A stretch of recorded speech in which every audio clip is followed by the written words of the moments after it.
আসসালামু আলাইকুম প্রিয় নেতৃবৃন্দগণ। বিএনপি জাতীয়বাদী দলের বিভিন্ন পদ তালিকা যারা আপনারা রাজপথে আছেন, সাধারণ মানুষ, বিএনপি জাতীয়বাদী দল যাকে আপনারা যারা ভালোবাসেন, আপনাদের কাছে আমার একটি বিশেষ অনুরোধ। অনেক মানুষ ইতিমাঝে পরবাসে আছে, তারা আওয়ামী লীগ এবং আওয়ামী লীগের সাথে সংঘর্ষ খুব সম্পর্ক ভালো ছিল একটি সময়।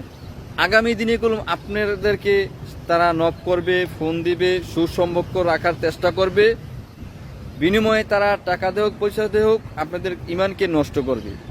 এই সুযোগ সামনে তারা খাটাবে, কিন্তু আপনাদের সম্পর্ক গভীর করতে আসবে বা টাকা দিয়ে লাখ টাকা আপনাদেরকে দিতে তারা প্রস্তুত। তো লক্ষ টাকা দিতে হয়তো প্রস্তুত, কিন্তু আপনারা মনে করবেন এইটা আমাদের জন্য বিষ, আপনাদেরকে বিষ খাওয়া মারবে এই টাকা সেইটা। কিন্তু এর থেকে বিরত থাকতে হবে আপনাদেরকে।